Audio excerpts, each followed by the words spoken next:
So today we're going to talk about the Four Noble Truths.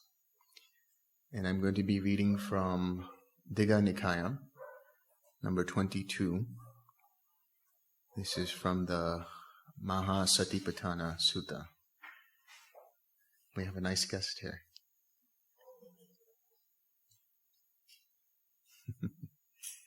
And this is section 5 on the Four Noble Truths. So this is in the section that discusses mind objects. Again, monks, a monk abides contemplating mind objects as mind objects in respect of the Four Noble Truths. How does he do so? Here, a monk knows as it really is. This is suffering. He knows as it really is. This is the origin of suffering. He knows as it really is. This is the cessation of suffering.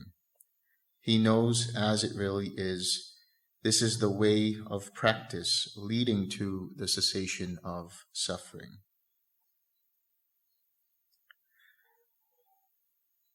And what, monks, is the noble truth of suffering?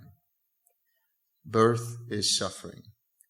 Aging is suffering. Death is suffering. Sorrow, lamentation, pain, sadness, and distress are suffering. Being attached to the unloved is suffering. Being separated from the loved is suffering. Not getting what one wants is suffering. In short, the 5 aggregates of affected by clinging are suffering.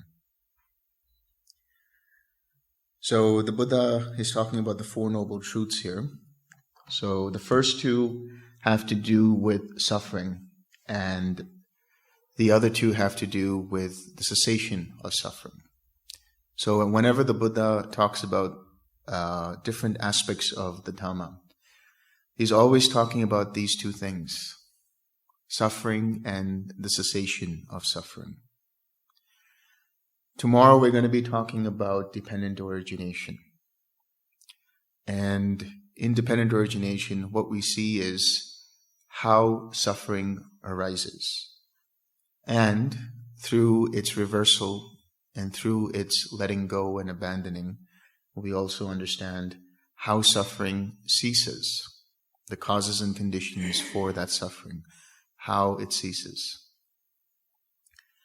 So today, as an understanding of, or to get a better understanding of dependent origination, to prepare you for that, I thought it best to discuss the Four Noble Truths, because that is really what the Buddha has talked about over his many, many years and decades of teaching in his life. Everything that he's talked about in the suttas has been an elaboration of these Four Noble Truths in one way or the other. So in the Mahasatipatthana Sutta, the Buddha talks about the 4 foundations of mindfulness. That is to say, the 4 aspects of observation on which the mind rests. It could be the body and different aspects of the body, different understandings of the body, like how the body is made up of different organs, how the body is made up of the different elements. It could be in relation to feeling, in relation to sensations. It could be in relation to mind or mind sets, like a contracted mind. He knows a contracted mind as contracted mind. He knows a distracted mind as a distracted mind. He knows an exalted mind as an exalted mind, and so on. Now the Buddha, and then of course the last is mind objects or dhammas, phenomena. And so these phenomena include the 5 aggregates, 7 enlightenment factors, and the 4 Noble Truths, among others. Oh, including the 5 hindrances. And so the Buddha delineates different aspects of experience for us to understand the coarser aspects and then the more subtle aspects. But all of these arise in tandem. So when you're observing what is happening with the body, you're also observing the feeling tied to the body. You're observing your reaction tied to that feeling. You're observing the perceptions and so on. And then finally, the Buddha gets into the Four Noble Truths. And so he talks about the Four Noble Truths, and he says that there are these Four Noble Truths, that there is suffering, there is an origin to this suffering, there is the cessation of suffering, and there is a way leading out of that suffering. There's a way leading to the cessation of suffering. So basically he gives a diagnosis. Here we have suffering, and then he goes to what is the cause and condition for the suffering. Then he says there's a cure to the suffering, like a doctor, and he says here are the prescriptions for letting go of suffering. So now we're going to explore that more in detail. So he starts off with saying that birth is suffering, aging is suffering, death is suffering, sorrow, lamentation, pain, sadness, and distress are suffering. Being attached to the unloved is suffering. Being separated from the loved is suffering. Not getting what one wants is suffering. In short, the 5 aggregates affected by clinging are suffering. And now he's going to unpack what is birth and why is it suffering. And what monks is birth? In whatever beings of whatever group of beings there is birth, coming to be, coming forth, the appearance of the aggregates, the acquisition of the sense bases. That is called birth. So first, let's talk about the different types of dukkha, the 3 categories of dukkha. There is dukkha dukkha, viparinama dukkha, and sankhara dukkha. So dukkha dukkha manifests as what we see in terms of birth and aging and death and illness and so on. So when we talk about birth over here, we're not only just talking about birth in terms of birth of a new being. Of course, that is suffering because now you have brought that being into a new existence where suffering is possible through the impermanence of pleasurable feelings, through painful feelings, and so on and so forth. And when we talk about the birth of beings, we're talking about the acquisition of the sense bases. Depending upon where you are in that chart of the 31 realms of existence, you may have certain sense bases fully functional, or you may not even have form at all in terms of the formless realms, where there's only mind. And you may have certain aggregates present, and certain aggregates won't be present. And so the coming into being, and there are different ways in which a being is generated, through the womb, through moisture, through egg, and through spontaneous generation. So these are the different ways in which beings come into being. This is the way in which beings are born into some sort of an existence or sphere of existence. But when we talk about birth, we also talk about birth in terms of rebirth in every moment, right? We talk about how rebirth arises in terms of the arising and passing away of consciousness. So when we talk about the arising and passing away of consciousness, we see it for ourselves at infinite consciousness, like we talked about yesterday. And then you see the impermanence of existence. By seeing the impermanent nature of existence, because it's conditionally dependent, you realize that it's not worth holding on to, because as soon as you hold on to that which is impermanent, it slips away. And therefore it is liable to cause dukkha. It is liable to cause suffering. And therefore it should not be seen as me, mine, or myself. But there's another way of understanding birth in terms of what happens in our daily lives. The birth and arising of new consciousnesses in every moment, but also the birth of action, the birth of karma. When we talk about dependent origination, the way to look at dependent origination is that it is like a stream or a river. And different bends of that stream and that river denote, or different whirlpools and rapids within that river denote the different links of dependent origination. And then becoming, going into birth, is the waterfall. As soon as you cross the bend of the waterfall, you go down. Going down is the birth of action. So you cannot recall the birth of an action. In other words, once the arrow has been shot, you cannot recall the arrow back. In terms of your mental action, in terms of your verbal action, in terms of your physical action. So birth of action, the reason why we call this birth of action is because it continues to add to the repository of karma. Whatever we inherit from our previous choices that were done at some point in the past. And what we are experiencing now in the present moment is a result of those choices. How we choose to react, that will cause the birth of further reactions, the birth of further karma, or will cease that karma, or cease packets of that karma. In your meditation, when you are met with hindrances, what is happening? The hindrances are old karma, that which you inherit in the present moment as a result of previous choices. Now you could choose to identify with that hindrance, choose to push and pull that hindrance, choose to react in a way that causes further suffering. That's the further birth of action, which then leads to that whole mass of suffering.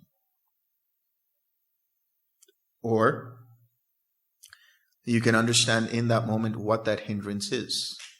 That hindrance arose because of prior causes and conditions. Therefore, it is impermanent, not worth holding on to, and not yours. Not to be seen as me, mine, or myself. When you recognize that hindrance, you stop it in its track. You let go of your reaction to it, bring it back to the present moment, relax the tightness and tension, and then generate a wholesome state through the smile, and keep that going through your meditation on metta. When you do it in this way, then you are letting go of that old karma in the form of that hindrance. But what happens? That hindrance comes back again. But that hindrance comes back again with weaker force in the next moment. So you do the same thing. You use right effort to let go of that hindrance. And then that hindrance comes back yet again, but it's much weaker again. And you're able to quickly recognize that hindrance this time around. Eventually, that hindrance fades away, the ceaseless and remainderless fading away, the ceasing and remainderless fading away of that hindrance. So the birth of action here is one aspect of it. Another way of looking at birth is that, or rebirth, is the same definition for insanity, doing the same thing over and over again, expecting a different result.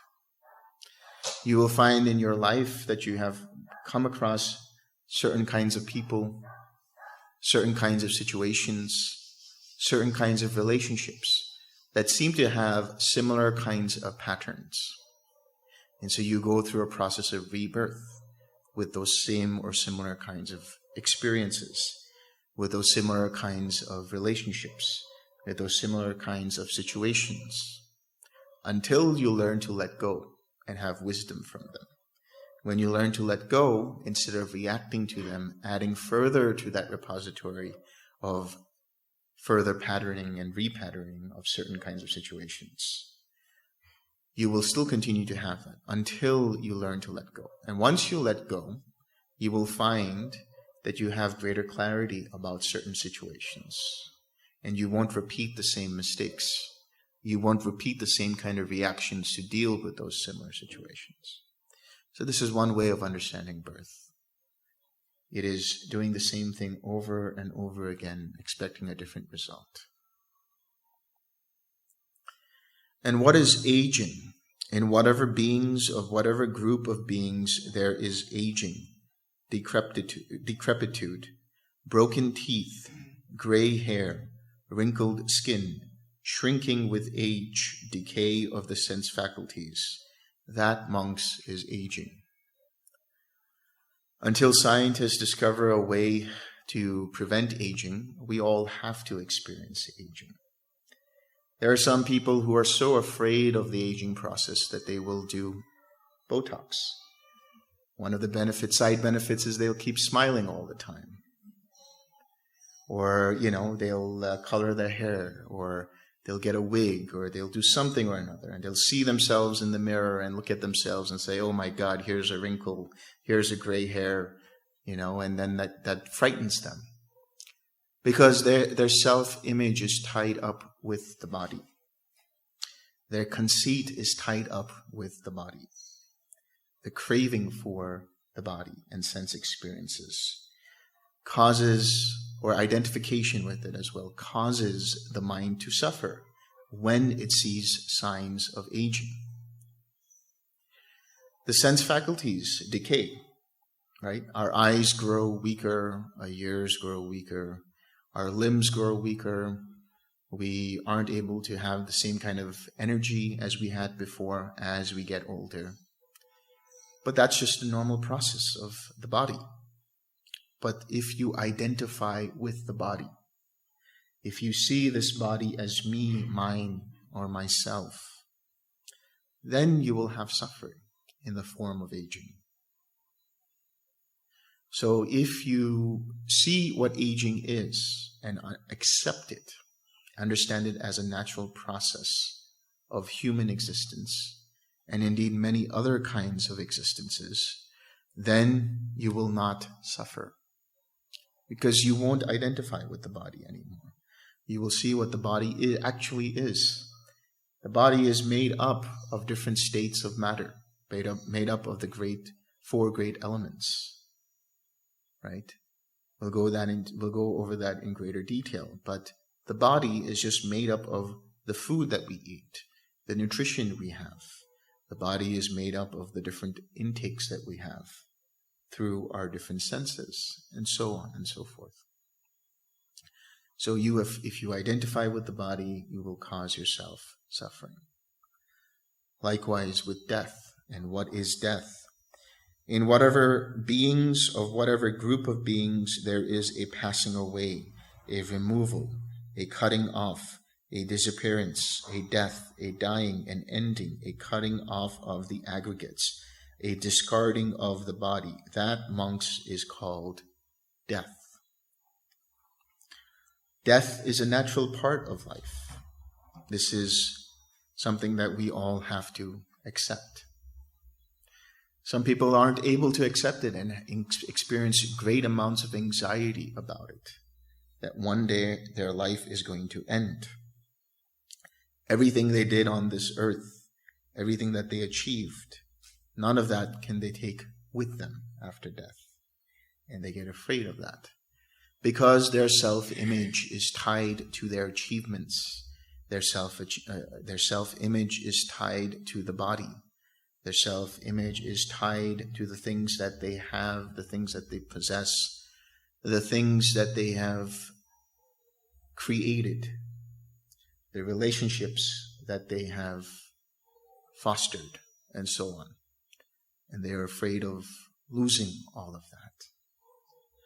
And sometimes people aren't afraid of their own deaths. They're afraid of the deaths of their loved ones, of their parents, of their siblings, of their relatives. And there is the grief that arises. We'll talk about grief in a moment. But when we grieve, we do not grieve for those who are dead. We grieve for ourselves because those who are dead have left an empty space in our lives. We grieve out of selfishness because we attach a sense of self to the relationships we had with those people who have passed on. We grieve because those people are no longer in our lives, no longer able to maintain the relationships that we wanted. And so when there is impending death of a loved one, we can experience anticipatory grief. And there can be a lot of anxiety around that. But understanding and accepting that death is natural and a normal process. And letting go of your identity tied to yourself in terms of the body, tied to the idea that you are permanent in the body, tied to the idea of a relationship that is long-lasting with a person, tied to the other person in relation to you and who you think you are with that person. All of these ideas tied with that self-image cause suffering when death arises. And there can arise what is known as death anxiety. In fact, the most extreme form of death anxiety and death denial comes in the form of one who inflicts violence on others, because they are so afraid of death that they will kill other beings, thinking that they have control over death.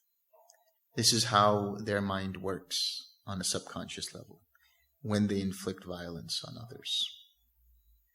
So understanding death and understanding how death arises, how death happens, understanding that you one day will die, whenever that may be, that's fine, that's okay. In fact, there is a lot of freedom in that.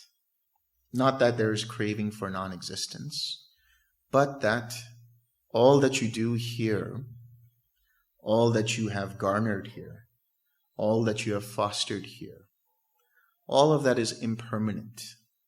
When you truly understand that, and you unravel that self-image tied to that experience, you experience freedom. Otherwise, the mind is always thinking about how to maintain an image, how to maintain an identity, how to maintain the perception of how others see you. But if you know everything is going to end, it doesn't really have much of a bearing on how you behave, then you realize that you are free. That doesn't mean you go about being unwholesome, but what it means is you no longer spend all of your mental energy on trying to create a persona, because that persona will end. You just live life as it actually is, without expectations. Total freedom, total liberation. Until then, and when the mind continues to identify with the body and its relationships and so on, there will be suffering because of death.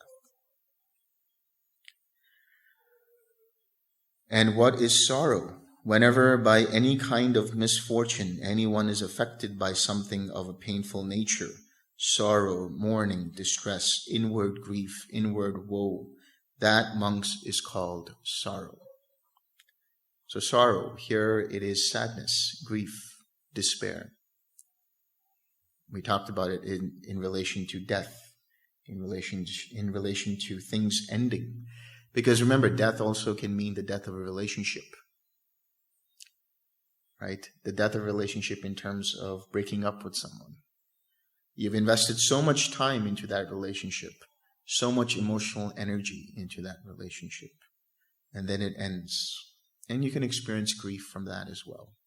You can become sad. First of all, you have to understand what is sadness, what is grief, what is this woe that you experience. It's an unpleasant feeling. When you experience it, there is nothing wrong with it. Understand this. There is nothing unwholesome or wrong about experiencing grief, about experiencing anxiety, about experiencing depression. Don't judge yourself. Don't judge your mind for experiencing these things. If you have criticism for your own mind for experiencing these things, then do the forgiveness practice. Forgive yourself. Not for experiencing these things. Forgive yourself for criticizing your mind for experiencing these things. It's a natural part of life. It's a natural part of existence. Allow it to be there. What is key is, how do you respond to that grief? How do you respond to that sadness? How do you react? Do you identify with that sadness? Do you identify with that grief? And which continues that grief, which continues that sadness? Or do you see it as arising because of causes and conditions? Once you understand that, then you can start to let go of that sadness. Then you can start to let go of that grief through wisdom. That wisdom, which is rooted in reality, is the understanding of whatever is arisen through causes and conditions, whatever is dependently arisen, is impermanent, therefore not worth holding on to, therefore not to be seen as me, mine, or myself. Likewise with lamentation. And what is lamentation? Whenever by any kind of misfortune anyone is affected by something of a painful nature, and there is crying out, lamenting, making much noise for grief, making great lamentation, that, monks, is called lamentation.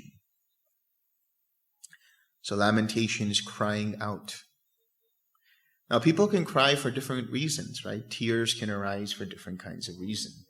People can cry out in the form of relief, of letting go of suffering. People experience this loving kindness, and sometimes they cry because of experiencing such great joy. There was one person I remember at the Easter retreat, the retreat that I had done in San Francisco, or near San Francisco. And this person said that they had never experienced such joy. And the last time they experienced such joy had been in 40 years. And they cried. There were tears of joy. So there's nothing wrong with that. There's nothing wrong with crying out of sadness either.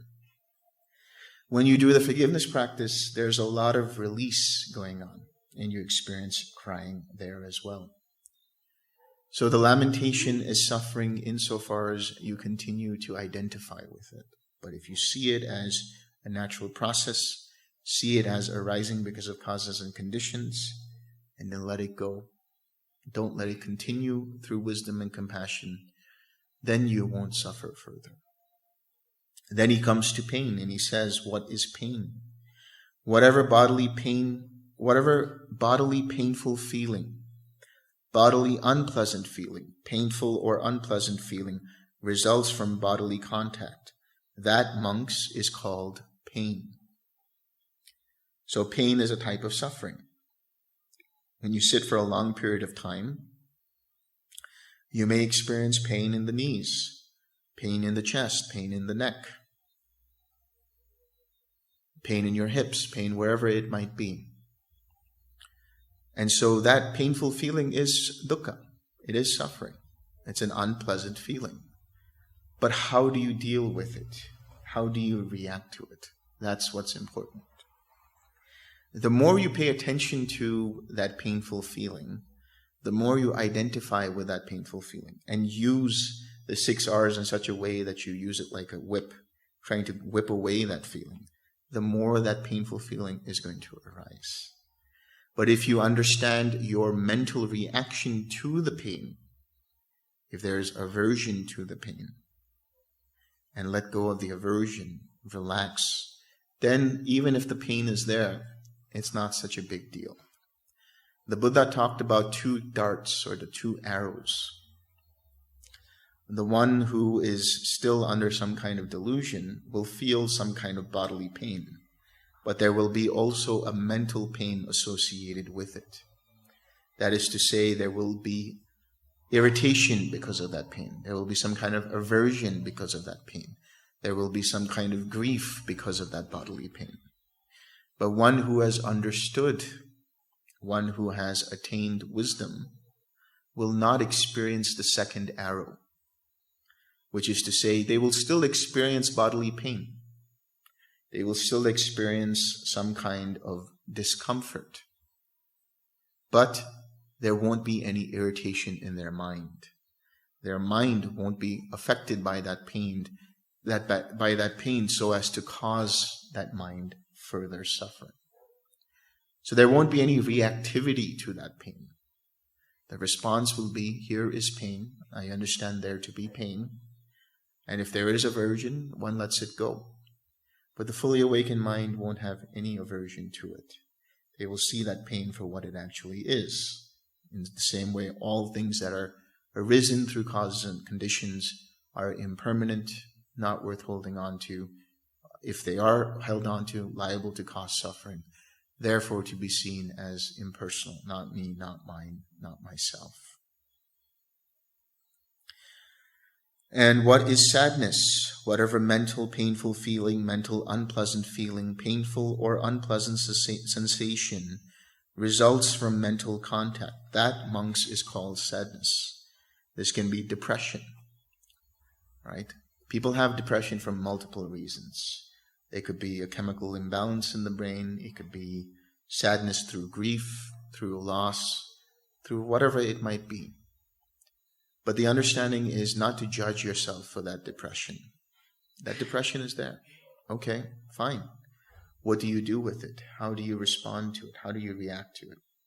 That depression can come and go, right? It might not be there all the time. You might have little bouts of joy here and there, little bouts of happiness here or there. So understanding that that depression arises because of causes and conditions allows you to stop identifying with that depression, causing you further suffering in the form of judgment and criticism. If sadness is there, if depression is there, let it be. It's fine. But understand how you react to it, how your mind responds to it. And what is distress? Whenever by any kind of misfortune anyone is affected by something of a painful nature, distress, great distress, affliction with distress, with great distress, that, monks, is called distress. So that another word for that would be anxiety, maybe even just general anxiety. People sometimes have panic attacks. And so when people have panic attacks, what's happening is they are overwhelmed by a lot of stimulation around them, mental and physical sensory stimulation. Their thoughts start to pace at a very fast rate, and they feel like they're out of control in terms of what's going on. And so they can experience panic attacks, they can experience anxiety. Maybe they're worried about the future, worried about how they're going to pay their bill, worried about how they're going to do anything, really. Whatever it is that they have a goal for, there can be restlessness tied to that. And so this distress, this anxiety, again, it's there. Allow it to be there. It's fine. How do you deal with it? If you identify with that anxiety, you're only going to further continue that anxiety. But if you are able to understand that this anxiety is arising because of some kind of cause and condition, it's due to some kind of condition. If you can let go of that condition, you start to let go of the identification with that condition and that anxiety. And that anxiety starts to dissipate. Of course, there can be some anxiety which requires further help and further medication. That's fine too. But understand how you react in that moment when you're having anxiety. When you have anxiety, everything is blown out of proportion already. So it feels like everything is going to be worse off than it actually is. But if you calm down, take a pause, relax, let go, things start to slow down. Allow things to start to slow down. Then you have greater clarity, and soon your thoughts stop pacing at a faster rate. Your thoughts start to slow down. Your bodily activity in terms of heart rate starts to slow down. And then your mind says, oh, it's only this. It's okay. Everything is fine. And you start to let go. I say this from people's experiences who've had panic attacks, are able to then just be in the moment and let go of all of the thoughts that they're having in the periphery that's further strengthening that anxiety. They start to come here into the moment and realize, okay, everything is fine. Just let go of that. Don't pay attention to those thoughts there. Let go of that. Don't pay attention to that flow. Come back to the mind. Relax. Let go. Slow down. The more you do this, the easier it becomes, and eventually you see that anxiety is just arising because of causes and conditions as well. And what, monks, is being attached to the unloved? Here, whoever has unwanted, disliked, unpleasant sight objects, sounds, smells, tastes, tangibles, or mind objects, or whoever encounters ill wishers, wishers of harm, of discomfort, of insecurity, with whom they have concourse, intercourse, connection, union, that, monks, is called being attached to the unloved. So that can arise in the form of different kinds of unpleasant experiences, unpleasant feelings, unpleasant sensations, unpleasant relationships, and all kinds of things like that. But again, seeing that as just an unpleasant feeling arising due to contact, when you're able to actually see this, then your mind stops identifying with that feeling. Now, when the contact arises, there is a painful feeling if it is unpleasant. What underlies that painful feeling is the underlying tendency towards aversion. There are these 7 different types of underlying tendencies which bridge the gap between feeling and full-blown craving and aversion.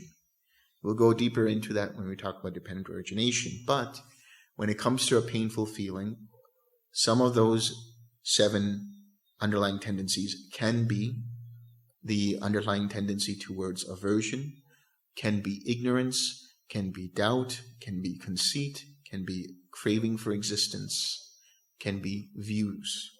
And then that gives rise to full-blown craving or aversion in this case. And what is being separated from the loved? Here, whoever has what is wanted, liked, pleasant sight objects, sounds, smells, tastes, tangibles, or mind objects, or whoever encounters well-wishers, wishers of good, of comfort, of security, mother or father or brother or sister, or younger kinsmen or friends or colleagues or blood relatives, and then is deprived of such concourse, intercourse, connection, or union, that, monks, is called being separated from the loved. Here there is a pleasant experience. There is a pleasant sensation. There is a pleasant relationship. There are pleasant situations. Then all of a sudden that changes. The relationship ends. The person dies. The experience of the pleasant sensation changes, goes away, ends. This is impermanence, right? Knowing this, understanding this, and seeing this allows the mind to let go of any identification with any feeling, pleasant, unpleasant, or neutral. And thereby, when they do this, no underlying feelings underlying tendencies tied to that feeling can give rise to full-blown craving, aversion, or identification. So these different things, we're going to get more into that. And what is not getting what one wants? In being subject to birth, monks, this wish arises. Oh, that we were not subject to birth, that we might not come to birth. But this cannot be gained by wishing. That is not getting what one wants. In being subject to aging, to disease, to death, to sorrow, lamentation, pain, sadness, and distress, this wish arises. Oh, that we were not subject to these things, that we might not come to these things. But this cannot be gained by wishing. This is not getting what one wants. So in other words, you are in some kind of an experience that is unpleasant. You can't just wish your way out of that experience. You can't just say, oh, here I am stuck in traffic. I wish I could get out of this traffic. You can't. You can't just magically transport yourself out of that traffic. Here I am in this boring conversation with someone. It would be impolite to just walk away, right?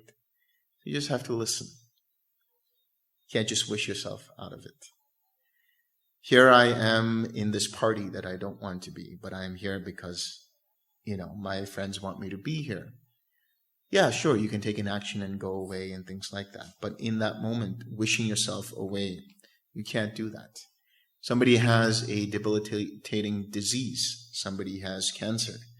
Somebody has an underlying disease that goes on for life. It would be great if they could just wish themselves out of that disease, out of that illness. But that's not always the case. They have to do something. They have to take medication. And sometimes that medication doesn't help. Sometimes whatever regimen they're doing doesn't help. And there is suffering in that. Not being able to get what you want. Or the very mundane things, like I wish I had that job, right? I wish I had that position. Or I wish, I was recognized for what I did. It doesn't happen. There's suffering in that when you identify a self-image with these kinds of achievements and things. And how monks, in short, are the 5 aggregates affected by clinging suffering. They are as follows. The aggregate that is form, that is feeling, that is perception, that are mental formations, that are consciousness affected by clinging. These are, in short, the 5 aggregates affected by clinging that are suffering. And that, monks, is called the noble truth of suffering. So the 5 aggregates that in of themselves are not suffering. What we are talking about here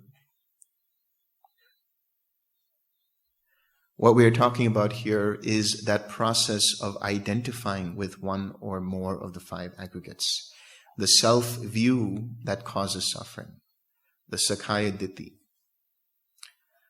We will talk more about this, but there are in general 20 kinds of self-view. That is to say, the 5 aggregates multiplied by the 4 kinds of identification. You may see in your mind that the mind identifies with these aggregates as being self, as self possessing these aggregates, as self being in these aggregates, or as these aggregates separate from self, or variations of this.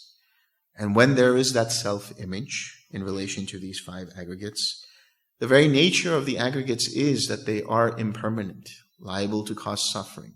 And because you see it in that way, you should not cling to them with self-view. But because a person does that, when there is change in the form of the impermanence of feeling, of perception, of form, of consciousness, of intentions through mental formations, then it can cause suffering. Now earlier I mentioned these 3 categories of suffering, the dukkha dukkha, the viparinama dukkha, and the sankhara dukkha. So let me explain how you can categorize what we just talked about under these 3 categories. So in the first case, the dukkha dukkha is the apparent dukkha, the dukkha that is right now understood as birth, as illness, as aging, as death, as sorrow, as pain, as lamentation, as sadness and distress. That dukkha is there. When you experience grief, it is extremely apparent that there is present this dukkha. Viparinama dukkha is the dukkha of change. That is, being attached to the unloved, being separated from the loved, not getting what one wants. This is all part of the process of change. Some of you were, I know at least one person was going to be here, right? But their flight got delayed. They were experiencing viparinama dukkha. It's a good thing that their flight didn't get canceled. They would experience more viparinama dukkha, right? Let's say it's a very cold morning, right? You turn on the geyser and, You turn on the shower and it's nice and warm and it's steaming and you're experiencing great comfort. Suddenly the geyser goes off and there is cold water. That is viparinama dukkha, the dukkha of change. And then sankhara dukkha. That is the 5 aggregates. Those are the 5 aggregates affected by clinging. They are part of sankhara dukkha. Here, when we talk about sankhara dukkha, we're talking about a very subtle kind of dukkha that is inherent in existence itself. And that arises when there is identification, when there is craving for existence, craving for non-existence, and there's craving in terms of identifying with one or more of the 5 aggregates through the different types of wrong self-view.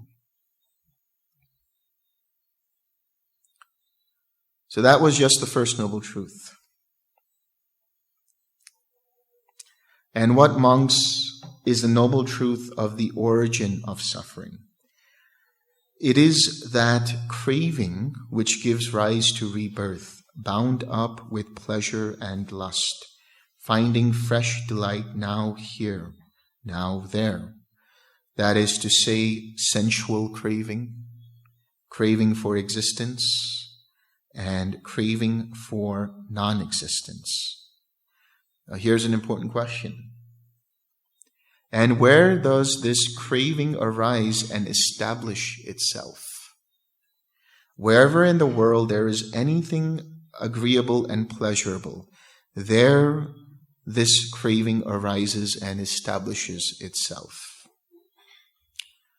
Now, here the Buddha is talking in terms of craving, but the flip side of craving is aversion, right? So you think about a coin. On one side is craving, on the other side is aversion. And then there's a third aspect to that, which is the side of the coin, which is, or the rim of the coin, let's say, which is the identification process. That is also part of craving.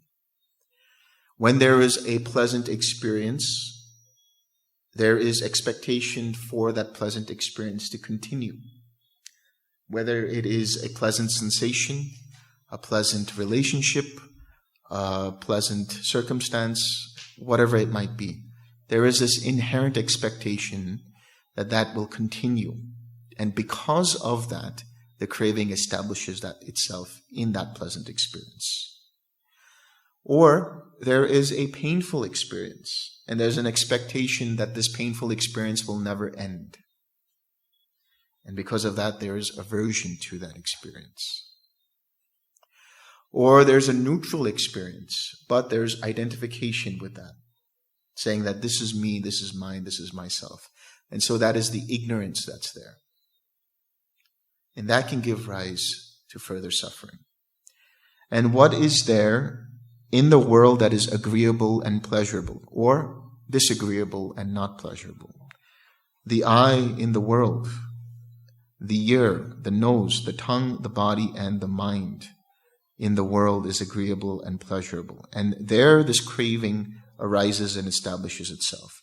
Sights, sounds, smells, tastes, tangibles, mind objects in the world are agreeable and pleasurable, or disagreeable and not pleasurable. And there this craving or aversion arises and establishes itself. Eye consciousness, ear consciousness, nose consciousness, tongue consciousness, body consciousness, mind consciousness in the world is agreeable and pleasurable, or disagreeable and not pleasurable. And there this craving or aversion arises and establishes itself. Eye contact, ear contact, nose contact, tongue contact, body contact, mind contact in the world is agreeable and pleasurable, or disagreeable and not pleasurable. And there this craving or aversion arises and establishes itself. Feeling born of eye contact, ear contact, nose contact, tongue contact, body contact, and mind contact in the world is agreeable and pleasurable, or disagreeable and not pleasurable. And there this craving or aversion arises and establishes itself. The perception of sights, of sounds, of smells, of tastes, of tangibles, of mind objects, volition in regard to sights, sounds, smells, tastes, tangibles, mind objects, They can be agreeable and pleasurable, or they can be disagreeable and displeasurable. And there this craving or aversion arises and establishes itself. Before I continue, let's just talk about these different ones. So first he talks about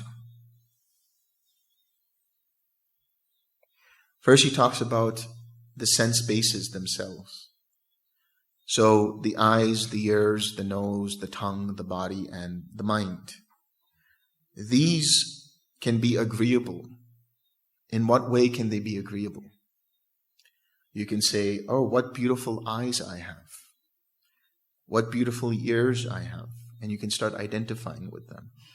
Or you feel your self-image is tied to a low self-esteem in relation to your sense bases.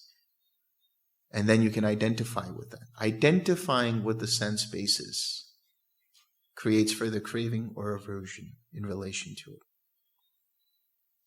And then that causes the suffering.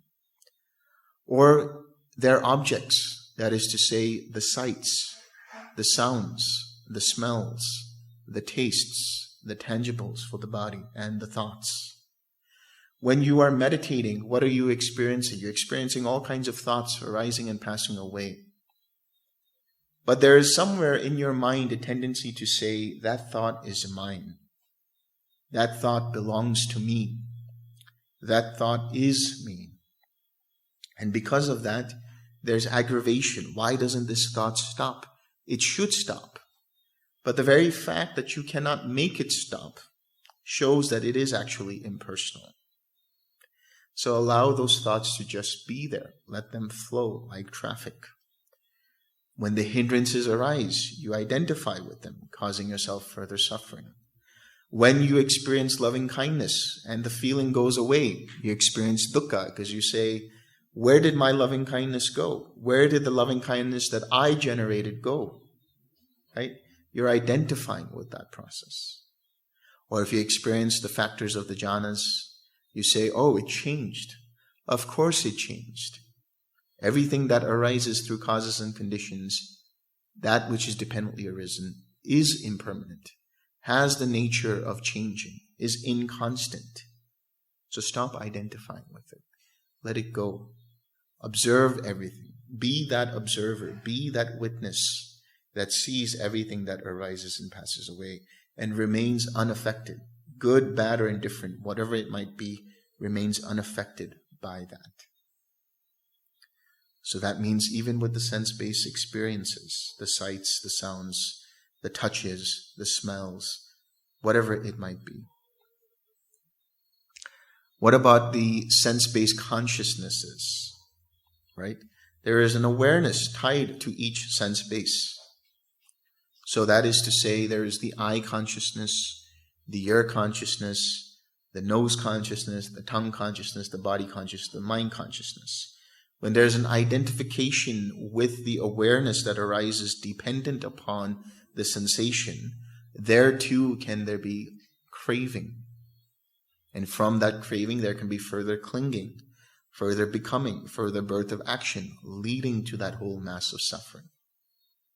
So what is eye consciousness?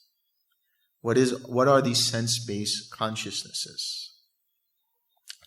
Well, first, let's talk about the contact that he talks about afterwards. He says the eye contact, ear contact, nose contact, tongue contact, body contact, mind contact. What constitutes as contact? There is the eye and there is the form and color. Dependent upon these, there is an awareness of that experience, an awareness of the eye, that is to say, the physical eye. Or there's an awareness of the ear when there is the contact between the two. And dependent upon the sense base and the sense base object. These are the 12 ayatanas, the internal sense bases and the external sense bases, the 12 ayatanas. When these two meet, there is awareness of that. These three together constitute the eye contact, the ear contact, the nose contact, the tongue contact, the body contact, and the mind contact. when there's identification with those experiences, whether it's the contact or the awarenesses arising from that, or even the feeling born from that contact, there is craving. That craving, when it establishes itself, there can arise clinging. And when we talk about clinging, we'll talk about it tomorrow. But there are 4 types of clinging as well, which give rise to some kind of identification with habitual tendencies. A person then reacts from that and causes themselves further suffering. Then he says the perception of these things. What is the perception of these things? Remember, feeling is the experience. Everything you're experiencing right now is the sensation, is the feeling. But the perception of being able to know and recognize what is being said, what you are seeing, that is perception. Knowing this is the color blue, knowing the language that I'm speaking, understanding the words that I'm saying, registering them in your mind, creating all of these ideas and concepts around that. This is the process of perception. And if you identify with that perception, saying that I am the perceiver, or this perception arises from me, then you will cause yourself dukkha. Because if you do not understand this, you will think that that perception being you, when it goes away, when it is changed, you can cause yourself suffering. You hold on to a certain kind of perception, a certain kind of idea, a certain concept about reality. When that is challenged, you experience cognitive dissonance. And that causes suffering in your mind. Because now there's new information to challenge that perception. But you've identified with that perception. So when you identify with it and it's challenged, it seems to challenge your sense of self, your self-image. And that leads to suffering. Volition in regards to sights, sounds, smells, tastes, tangibles, mind objects. So volition, what is that? That is the intention, the inclination of a mind in regards to what it is experiencing. If you identify with the choices that you make, you identify with the decisions that you make, you identify with the intentions that the mind makes in relation to what's going on. See, when you have contact with the outside world, when there is contact with the sense bases and their objects, that contact also gives rise to feeling and perception, right? But it also gives rise to intention, or it can give rise to an intention. It's hot outside. You see a tree over there. You decide to go get the shade of that tree. The decision making of that is the volition. Now, if you identify with that choice, let's say you go under that tree and there's a cobra lingering on a branch and it bites you. Now you cause yourself suffering. Now you identify with the intention and you say, what an idiot I am to have done that. Right? Or you do something, any choice that you made in the past, any choice, good, bad, or indifferent, that leads to some kind of circumstance that you did not want. What's the first thing that happens? You feel regret. You feel remorse.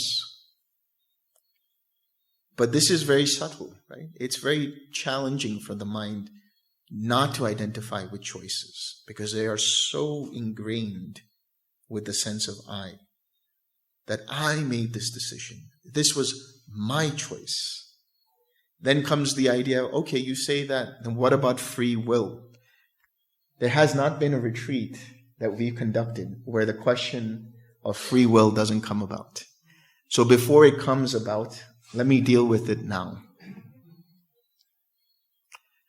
So when we talk about free will, that's the idea that there is some kind of agency. There is some kind of person that is independent from causes and conditions that has free will. But all of your choices arise based on what is presented to you. So they arise dependent upon causes and conditions. Does that mean that you don't have free will? It doesn't mean that you don't have free will either. What you have is a conditioned will. Or as Venerable Metananda would talk about, you have a free won't. In other words, when you realize that your mind is trying to make this choice, you can stop in that any present given moment and change that choice. Usually your mind projects towards automatically or semi-automatically towards a specific kind of choice, towards a specific kind of intention. But if you are able to 6R that, recognize that, and not do that, if it's an unwholesome intention, then you have freedom in every given moment to let go of that. But that freedom or that ability to choose is dependent upon having new information. You being introduced to the Dhamma, being introduced to right view, being introduced to what is right and wrong, what is wholesome and unwholesome. So that choice too is dependent upon causes and conditions. Therefore, don't think that you don't have a choice, but don't think that you do have a choice either. See every given moment as an opportunity to start to recondition the choices towards the wholesome, and then let go of identifying with the wholesome. But if you do identify with these choices, that can cause suffering. That is a form of craving. Thinking of sights, sounds, smells, tastes, tangibles, mind objects. Pondering on sights, sounds, smells, tastes, tangibles, and mind objects. So thinking and pondering, this can be part of craving. So that is mental proliferation. That is papancha. We'll talk about prapancha in a couple of days, but mental proliferation is where the mind is agitated by things that it's experiencing and reflecting on them in such a way that it causes further analysis, further identification, further thinking about this or that in relation to an experience. Just consider the amount of energy and time that is expended in the thinking process, in the process of reflection, in the process of undue thinking and undue reflection, I should say. That identification process with that and further doing that causes suffering. Further craving for it, further clinging in relation to it, further becoming from it and acting out of that causes suffering. And that, monks, is called the noble truth of the origin of suffering. So in short, these three types of craving for sensual experiences, craving for continued existence, and craving for non-existence. Craving for sensual pleasures, we already know what that is. We see that we identify with an experience and we want more of it. And then there is this tightness and tension around in the mind and body in preparation for wanting more of that, in preparation for satisfying that craving. Or there is something that is disagreeable and unpleasant, and the mind identifies with that sensual experience and says, I don't want it, I don't like it, and it tenses up to push it away. Or there's craving for existence, craving for continued existence. I want things to be the way they are. I like right where I am. I'm very comfortable. I'm in my comfort zone. When you have that kind of idea that I want everything to be the way it is, or dissatisfaction with the way things are and saying, I don't want to be here, but I want to be something else. I want to be a great meditator. I want to have that particular jhana. Again, that can be chanda, but becoming obsessed by that. Having an expectation and anticipation of saying, I have to get to Nibbana before the retreat ends. That's a craving for existence. Craving for non-existence. I don't like this retreat the way it's going. I don't want to be here. Let me leave, please. This is a craving for non-existence. Any situation which is unpleasant and the mind feels agitated and says, I don't want to be here. I don't want to be. I don't want to become. When you catch yourself in your mind saying, I want to be this, or I don't want to be this, this is craving for existence, craving for non-existence. The most extreme form of craving for non-existence is the desire for suicide. Generally, when people have that notion of wanting to end their lives, it's because they are overwhelmed with everything that's happening in their life. They've identified with so many different things, so many painful feelings, that they're unable, they feel out of control. But they feel like they need to be in control, and they're out of control. But if you have wisdom and realize that you are never in control, there's freedom in that. So letting go of the idea for the need to control things, even as mundane as, having to go here or having to go there or having to do this, just let's see and observe how mind responds in relation to these things. And let go of the craving and aversion in relation to these things. The desire for being in a certain state, the desire for not being in a certain state, being overwhelmed and saying, I can't take it anymore. If you watch your mind and relax and let go, take that pause and just allow things to be. On a neuroscientific level, what's happening is when you take that pause, initially what's happening is your reptilian brain, the deeper levels of your brain are in that fight or flight mode. And they're like, I don't like this, I don't want this, or I want more of that, and it starts to shake up.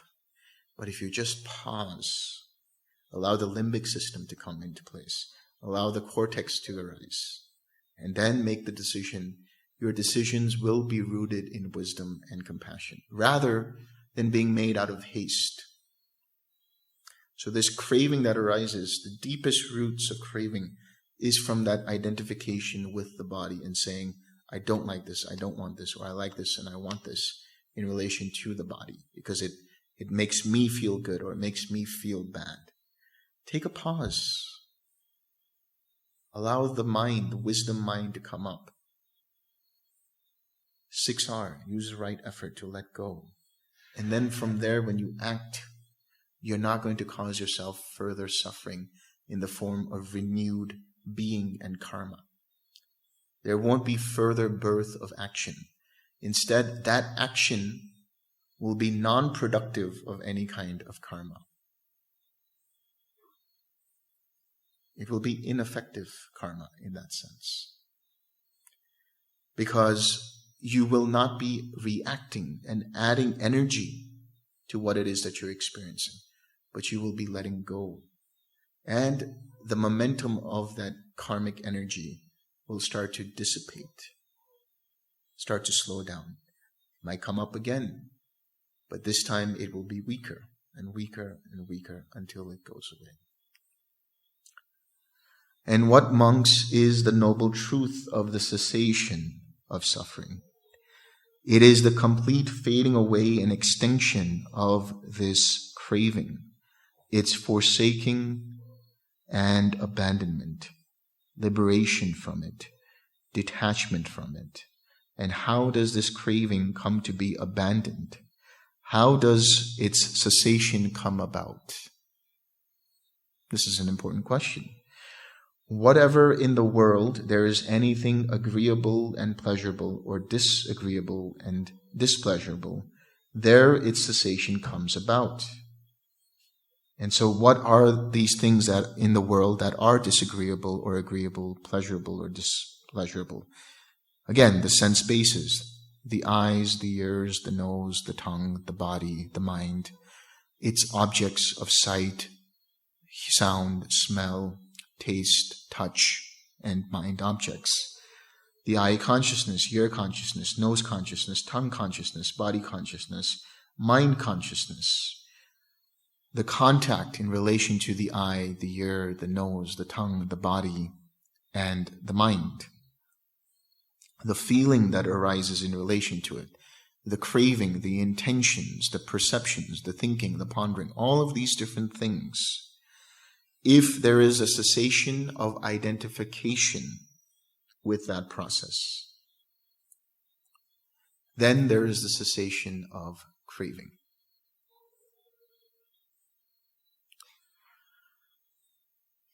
When you do the 6 R's, we talked about how the 6 R's fulfill the 4 right efforts and how the 6 R's activate the 7 enlightenment factors. But the 6 R's also get you in touch in that moment with the 4 noble truths of that moment. How is that? When you recognize that the mind is distracted and there is a hindrance, that hindrance is suffering. You recognize there is the first noble truth, that this is suffering. You might not inherently know it, but when you recognize the hindrance, you see that there is suffering in the mind. When you release your attention from it and relax, you let go of the origin of that hindrance, which is its undue attention to it. You take your attention away from that hindrance and you bring it back to mind and body. And then when you relax the tightness and tension, you cease the craving. And for that moment, you experience relief. And then when you generate the smile, you bring up the smile, stay with the object in meditation, you continue to cultivate the path leading to the cessation of suffering.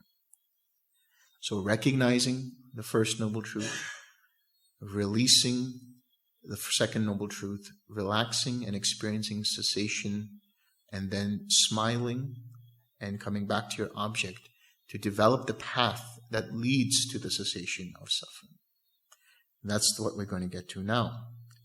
So he says, and what, monks, is the noble truth of the way of practice leading to the cessation of suffering?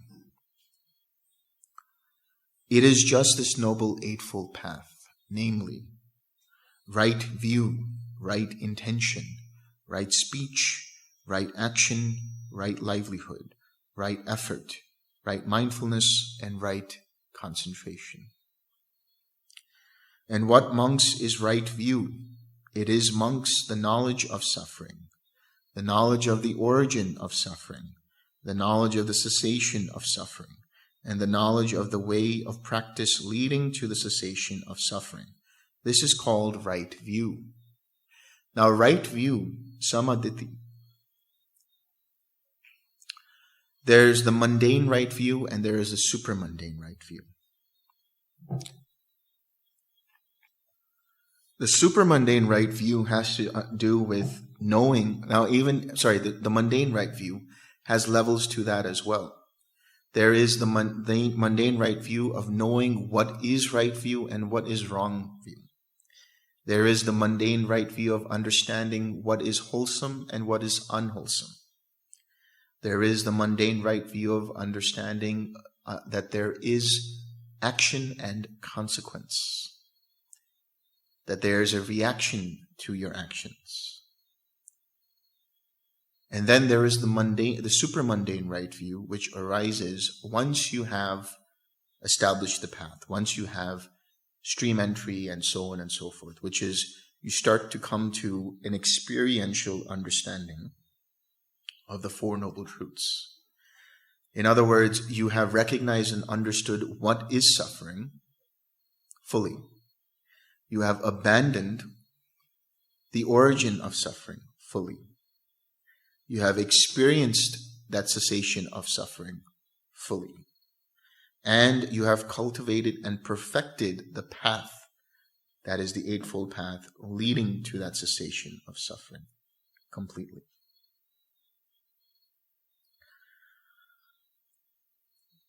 And what, monks, is right intention?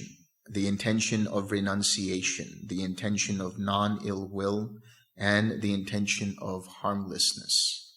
This, monks, is called right intention. So right intention is made up of three things. Nekkhamma, which is renunciation, non-ill will, and non-cruelty. Renunciation here means seeing everything as being an impersonal process, not taking it personally. Non-ill will arises when you have loving kindness. When you perfect loving kindness to the point that there is no more ill will at all. And non-cruelty when you perfect karuna or compassion. Recognizing the suffering in others, which means you do not want to add suffering to them, further suffering to their suffering. Because you recognize that you're suffering and others are suffering. So why would you want to add to their suffering? Adding to their suffering is a form of cruelty. So non-cruelty happens through the cultivation and perfection of compassion. And what monks is right speech? Refraining from lying, refraining from slander, refraining from harsh speech, refraining from frivolous speech. This is called right speech. Remember a couple of days ago I talked about think before you speak. THINK. Is it the right time to say what it is that you want to say? Is what you are going to say honest? Is it true? What is your intention behind what you want to say? Is it wholesome or unwholesome? Is it necessary for you to say what you want to say? And can you say it with kindness? Think before you speak. When you do it in this way, you will operate with right speech. And what monks is right action? Refraining from taking life, refraining from taking what is not given, refraining from sexual misconduct. That is called right action. Following your precepts. So that includes right speech and right action, both. Now, of course, he doesn't talk about refraining from indulging in intoxicants. But when you indulge in intoxicants, it can lead you to negligence. It can lead you to dullness, which can lead you to breaking the other precepts. And what monks is right livelihood? Here, monks, the Aryan disciple, having given up wrong livelihood, keeps himself by right livelihood. So for the monastics, there are certain kinds of livelihood that they should not have. That is to say, things like dealing in astrology and palmistry and reading tea leaves and all these other kinds of things. Also becoming a doctor for some reason and all these other things. But basically the idea is if you become a monastic, you have entered the homeless life for one thing and one thing only, for the attainment of Nibbana. Doing anything other than that does not lead to Nibbana, is wrong livelihood. Now for lay people, when we talk about wrong livelihood, it is any livelihood that deprives another of their happiness and deprives you of your happiness, causes another harm and causes yourself harm. Causes one to break precepts or causes yourself to break precepts. That would be wrong livelihood. So these things include in like dealing in arms, dealing in poisons, dealing in alcohol, these kinds of things, drugs and so on. And what monks is right effort? Here, a monk rouses his will, makes an effort to prevent the arising of unarisen, evil, unwholesome mental states. He makes an effort to overcome evil, unwholesome mental states that have arisen. He makes an effort and strives to produce unarisen, wholesome mental states. And he makes an effort to maintain those wholesome states that have arisen, not to let them fade away, to bring them to greater growth, to full perfection of development. This is called right effort. So in summary, the four right efforts is to prevent any unarisen, unwholesome states from arising, to abandon already arisen, unwholesome states, to generate or bring up unarisen, wholesome states, and to maintain the already arisen wholesome states. In other words, you are doing the 6 R's. When you recognize that there is an unwholesome state in your mind, there is present a hindrance, that whole momentum of thoughts that give rise to that hindrance stops in that process. And so you prevent any further arising of that unwholesome state. When you release your mind, your attention from that unwholesome state, bring it back to mind and body and relax, you abandon the already arisen unwholesome state. That is to say, the hindrance and your reaction to that hindrance. When you come back to your smile, you generate a wholesome state of mind. And when you make an effort to come back to the object of meditation, you maintain and bring to greater development that wholesome state of mind.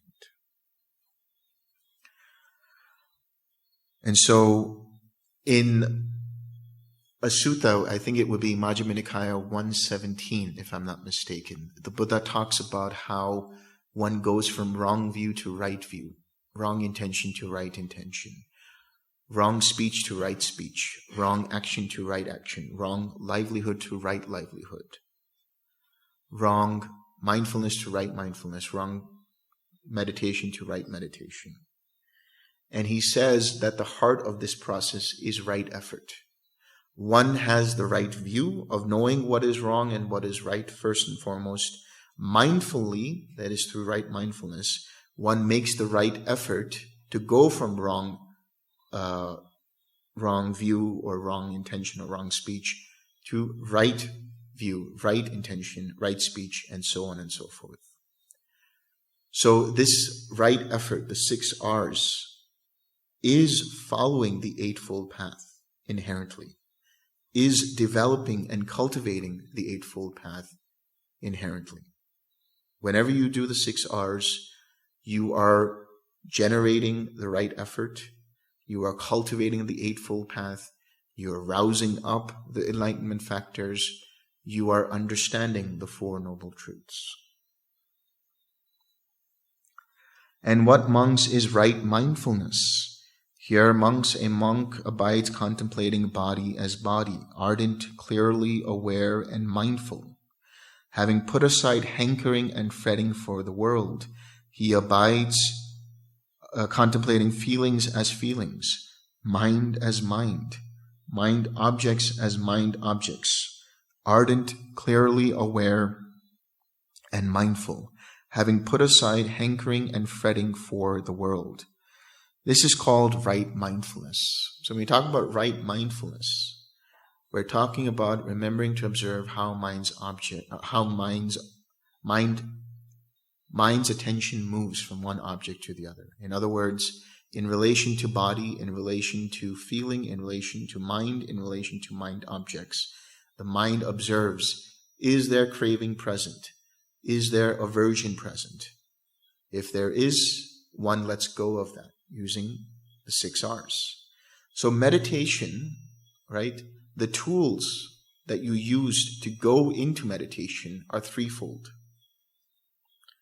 Right effort, right mindfulness, and right concentration. Right effort leads to right mindfulness. Right mindfulness leads to right concentration. Every time you let go of that concentration, you come back to right effort, which leads further to mindfulness, which leads further to concentration or collectedness. And what, monks, is right collectedness or concentration? Here, a monk detached from sense desires, detached from unwholesome mental states, enters and remains in the first jhana, which is with thinking and pondering, born of detachment, filled with delight and joy, and with the subsiding of thinking and pondering, by gaining inner tranquility and oneness of mind, he enters and remains in the second jhana, which is without thinking and pondering, born of concentration, filled with delight and joy. And with the fading away of delight, remaining imperturbable, mindful and clearly aware, he experiences himself the joy of which the noble ones say, "Happy is he who dwells with equanimity and mindfulness." he enters the third jhana, and having given up pleasure and pain, and with the disappearance of former gladness and sadness, he enters and remains in the fourth jhana, which is beyond pleasure and pain, and purified by equanimity and mindfulness. This is called right concentration, and that, monks, is called the way of practice leading to the cessation of suffering. So when we talk about right concentration, right meditation, it means entering into these jhanas. When you go into the first jhana, your mind starts, as we said yesterday, starts to experience joy, starts to experience pleasure with the body. Lets go of the hindrances, lets go of unwholesome states. Then it lets go of the thinking and examining thought, experiences the second jhana. Then it lets go of the joy, experiences the third jhana. Then it lets go of the factors of the third jhana, experiences deep equanimity in the fourth jhana. Then in the fourth jhana, experiences infinite space, infinite consciousness, nothingness, neither perception and non-perception. Now, from the first jhana onwards, you can experience the cessation of perception, feeling, and consciousness, and experience nibbana if you have the right insight. That insight is the understanding that even these jhanas are volitionally produced, and therefore letting go of that, you experience nibbana. But having the right collectedness also means that from this right collectedness there comes insight, vipassana. So that means you are yoking together inevitably the samatha and vipassana. So you need the entirety of the Eightfold Path in order for you to experience awakening. And it all starts with right view. It all starts with understanding what is suffering, recognizing the causes and conditions of that suffering, letting them go, and experiencing the cessation of that suffering through the development of the Eightfold Path.